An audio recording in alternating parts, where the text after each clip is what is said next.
कल की वीडियो में हमने एलसीएम व एचसीएफ को परिभाषित किया था। एलसीएम व एचसीएफ की परिभाषा दे दी, उसके माध्यम से हमने इसके कॉन्सेप्ट की अवधारणा को क्लियर किया था। अब जब कोई दो संख्या है तो उनका एचसीएफ और एलसीएम और दोनों संख्या में क्या संबंध है, इसको हमें इस वीडियो के माध्यम से समझाएंगे। माना दो संख्या a, b है, तब इनका एलसीएम a, b व एचसीएफ a, b एवं दोनों संख्याओं के गुणनफल में क्या संबंध है, इसके बारे में हम बताएंगे। दोनों संख्याओं का गुणनफल जो संबंध होता है वो ये है कि दोनों संख्याओं का गुणनफल बराबर एलसीएम a, b का मतलब दोनों संख्याएं, जो दो संख्याओं पर ही ये लागू होगा, तीन संख्या होंगी तो ये लागू नहीं होगा। दोनों संख्याओं का गुणनफल बराबर LCM a, b into HCF a, b। ये दोनों संख्याओं का गुणनफल दोनों संख्याओं के एलसीएम व एचसीएफ के गुणनफल के बराबर होता है। अर्थात हम ये कह सकते हैं कि दोनों संख्या a, b होता हो a गुणा b बराबर LCM a, b into HCF a, b इसके बराबर होगा। अब इसमें कंडीशन है, कंडीशन फर्स्ट ये है जब दोनों संख्याओं का गुणनफल व उनका एलसीएम दे रखा, तो हम एचसीएफ कैसे ज्ञात करते हैं।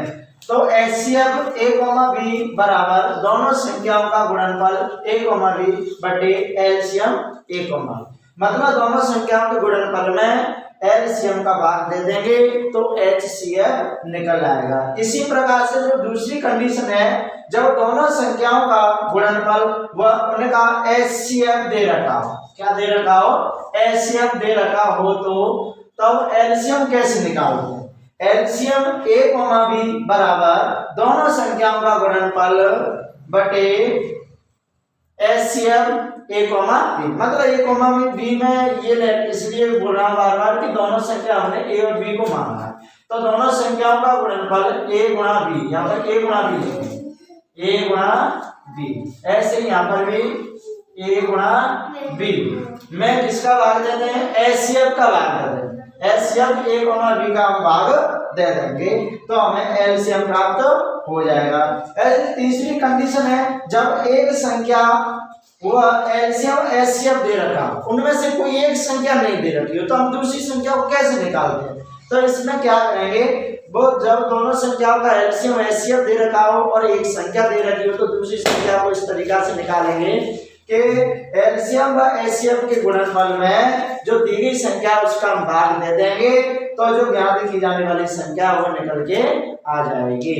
अर्थात इसमें जो ये एलसीएम व एचसीएफ दोनों संख्या गुणनफल में जो संबंध है उसे इसी सूत्र के माध्यम से हम याद अच्छी प्रकार से रख सकते हैं। यहाँ से ही ये सारी कंडीशन निकल आएगी। जब एक संख्या दे रखी हो तो ये गुणनफल में, तो एलसीएम व एचसीएफ के गुणनफल में बट्टे में चली जाएगी, तो दूसरी संख्या निकल जाएगी। ऐसे जब एलसीएम ज्ञात करना हो तो एचसीएफ का भाग दे देंगे दोनों संख्या गुणनफल। जब एचसीएफ ज्ञात करना हो तो दोनों संख्याओं गुणनफल में हम एलसीएम का भाग दे देंगे। इस प्रकार से जो 10वीं की 1.1 प्रश्नावली है उसमें इस सूत्र का, इस संबंध का प्रयोग किया गया है। एक्सरसाइज 1.1 में ध्यान देने बात ये है कि जब तीन संख्या दे रखी हो, जैसे कोई तीन संख्या इस प्रकार से, फॉर एग्जाम्पल हम ये ले रहे हैं 6, 72, 120, 72, 120, तब इनका हम एलसीएम लें, 6, 72, 120 तीन संख्या होगी, और इनका हम एचसीएफ लें 6, 72, 120। तब हम इसे इस प्रकार नहीं लिख सकते 6 गुणा 72 गुणा 120 तीनों संख्याओं का गुणनफल बराबर एलसीएम 6, 72, 120 इंटू एचसीएफ 6, 72, 120। ये बराबर नहीं होगा। अर्थात 3 संख्याओं पर ये नियम लागू नहीं होगा। ये नियम मात्र 2 संख्या पर ही लागू होता है। a गुणा b 2 संख्या है तब a इंटू बी बराबर LCM a comma b HCF a comma b। कभी ये मत कर देना, गलत हो जाएगा।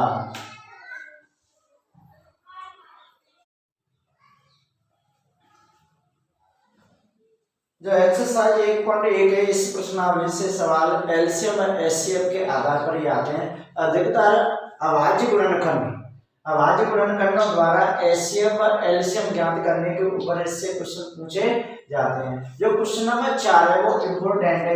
यहाँ क्वेश्चन नंबर 4 में क्या दे रखा है कि एचसीएफ 306,657 का 9 दिया है और एलसीएम 306,657 का ज्ञात करना है। अब यहाँ पर दोनों संख्या दे रखी है, एक तो कौन सी है 306 और दूसरी है 657।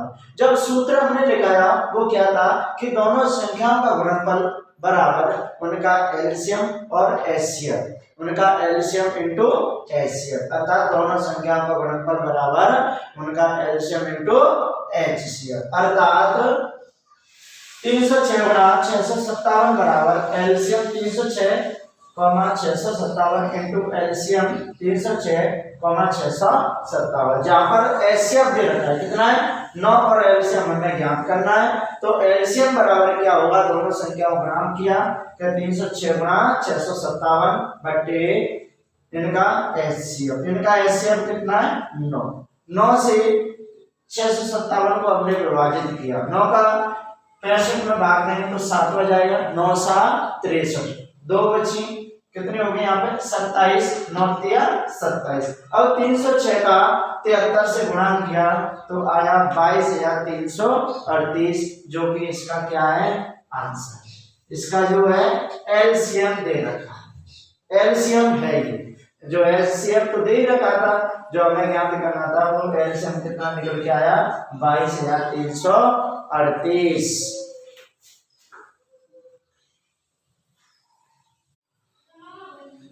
एक्सरसाइज 1.1 में जो इम्पोर्टेंट क्वेश्चन है मैं इस वीडियो के माध्यम से उनको सभी को हल करा दूंगा। जो अगला सवाल है वो है व्याख्या कीजिए कि 7 गुणा 11 गुणा 13 प्लस 13 और 7 गुणा 6 गुणा 5 गुणा 4 गुणा 3 गुणा 2 गुणा 1 प्लस 5 ये भाज्य संख्या, ये हमें बताना है कि ये भाज्य संख्या कैसे है।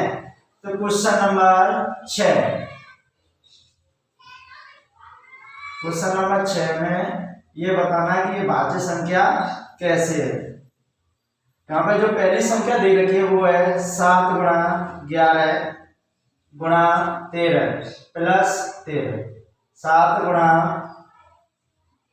11 गुणा 13 प्लस 13, ये पहली संख्या है। तो भाज्य संख्या हमने पहले बताया था, पहले जो हमारी वीडियो थी उसमें मैंने परिभाषित किया कि भाज्य संख्या वे संख्याएं होती हैं जिनमें एक व स्वयं के अलावा अन्य संख्या का भी भाग चला जाए तो ऐसी संख्या भाज्य संख्या कहलाती है।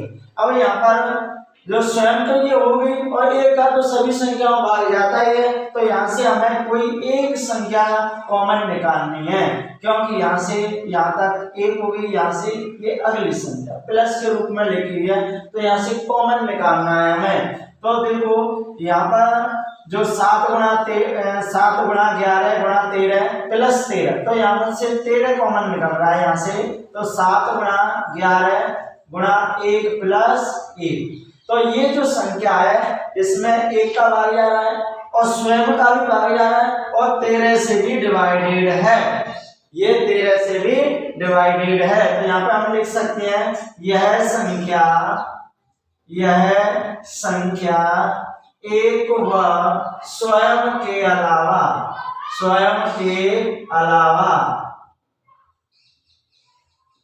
13 से भी भाज्य है। भाज्य है, अतः यह एक भाज्य संख्या है, भाज्य संख्या है। इसी प्रकार से हम दूसरी संख्या को लेंगे। दूसरी ये है कि 7 गुणा 6 गुणा 5 गुणा 4 गुणा 3 गुणा 2 गुणा 1 प्लस 5। अब यहां से प्लस 5 के रूप में लिखा हुआ है तो प्लस को कॉमन ले लेंगे, 5 कॉमन आ जाएगा, प्लस 5 यहाँ इसमें भी है 5, यहाँ पर भी है 5, तो 5 को बाहर निकालो, यहाँ क्या बचेगा 7 गुणा 6 गुणा 5 तो बाहर ले लिया, 1 गुणा 4 गुणा 3 गुणा 2 गुणा 1 प्लस 1, तो 5 कॉमन आ गया। यहां से 5 कॉमन आया है तो इसका मतलब ये संख्या 5 से भी विभाज्य है। तो यहां पर लिखेंगे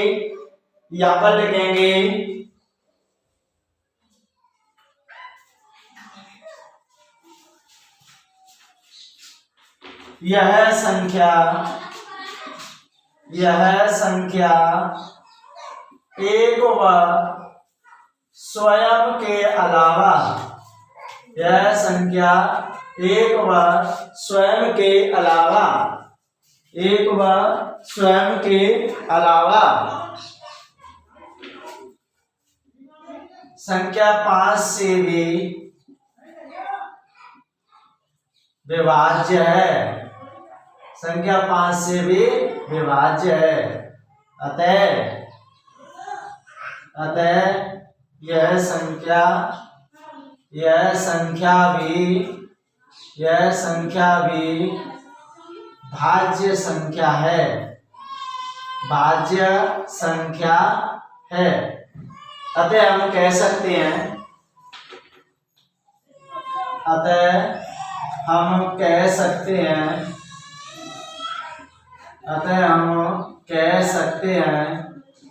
कि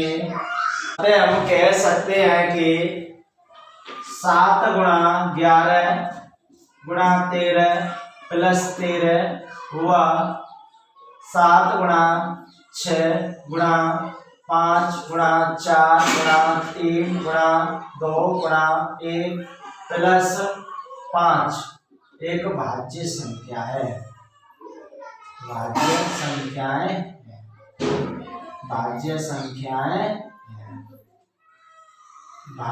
संख्याएं